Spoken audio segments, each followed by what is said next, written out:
कहानी का नाम नीलकुंठ पहाड़ी की चुड़ैल। बहुत समय पहले की बात है।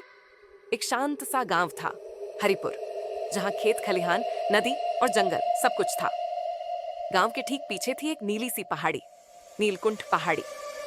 लोग कहते थे कि वहां एक चुड़ैल रहती है जो रात को हवा में उड़ती है, बच्चों को डराती है और पेड़ों से बात करती है। गांव के बच्चे जब भी शोर करते, बुजुर्ग डांटते, चुप रहो नहीं तो चुड़ैल ले जाएगी। धीरे धीरे बच्चों को यकीन हो गया कि पहाड़ी के उस पार कुछ बहुत डरावना है। लेकिन एक बच्चा था, आरव। वो बाकी बच्चों से अलग था। उसे सवाल पूछना अच्छा लगता था। वो हमेशा सोचता, अगर चुड़ैल सच में है तो अब तक किसी को क्यों नहीं उठाया, या अगर वो बुरी है तो उसका घर जंगल में क्यों है, गांव में क्यों नहीं आती। एक दिन की बात है, गांव में सूखा पड़ गया।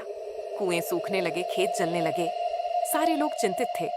तभी दादी माँ बोली, नीलकुंठ पहाड़ी के पीछे एक झरना है जो कभी नहीं सूखता, लेकिन वहां जाना मना है, चुड़ैल की वजह से। आरव ने ठान लिया कि वो वहां जाएगा। सबने मना किया, लेकिन उसने कहा, अगर वो झरना हमें बचा सकता है तो डर के आगे जाना जरूरी है। अगले दिन तड़के आरव निकल पड़ा। पहाड़ी चढ़ते हुए रास्ता कठिन था, पर वह नहीं रुका। एक मोड़ पर उसे एक काली बिल्ली दिखी। फिर पेड़ हिलने लगे। तभी एक आवाज आई, तू यहाँ क्यों आया बच्चे? आरव ने हिम्मत करके कहा, मैं पानी लेने आया हूँ ताकि मेरा गांव बच सके। एक बूढ़ी औरत सामने आई, सफेद बाल, नीली आंखें और एक लंबा चोगा। वो बोली, लोग मुझे चुड़ैल कहते हैं, पर मैं तो बस अकेली रहती हूँ।